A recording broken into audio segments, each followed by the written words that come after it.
आईना। मीना को ब्याह हुए 6 माह हुए थे। वह पूरी तरह अपने घर में रच बस गई थी।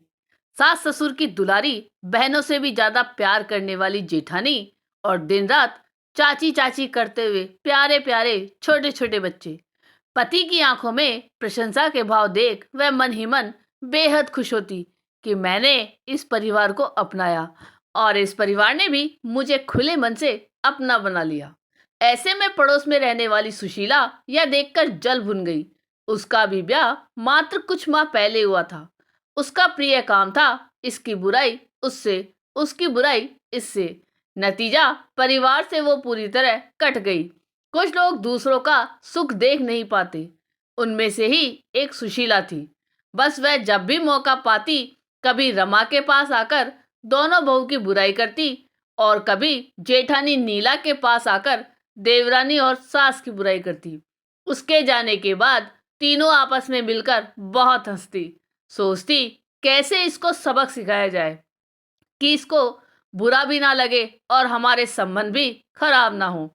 एक दिन जैसे ही रमा और नीला बाजार के काम से निकली, तुरंत सुशीला मीना के पास आ गई और लगी बुराई करने। देखा, तुम्हारे सिर पर काम का बोझ डालकर सास बहू दोनों निकल गई मटर गश्ती करने। अब बढ़िया चाट पकोड़े खाएंगी, शॉपिंग करेंगी और तुम यहाँ रगड़ती रहो बच्चों के बीच और घर के कामों के बीच पिसती रहो। मीना कुछ देर तक तो सुनती रही, फिर उसने सोचा यह मौका अच्छा है, मुझे मुंह खोलना ही पड़ेगा, वरना यह अर्थ का अनर्थ कर देगी, मेरे सुखी भरे संसार में गलतफहमियां पैदा कर देंगी। उसने सधे हुए शब्दों में सुशीला से कहा, आप मेरे परिवार को कितना जानती हैं? आपके विवाह को भी तो कुछ माह ही हुए हैं। मैं 6 महीने में अपने परिवार को पूरी तरह समझ चुकी हूँ। मुझे खुले मन और स्नेह से इस परिवार ने अपनाया है। हम सब सुख दुख में एक दूसरे के साथ ही हैं। हमारे परिवार की एकता को भंग करने की कोशिश मत कीजिए।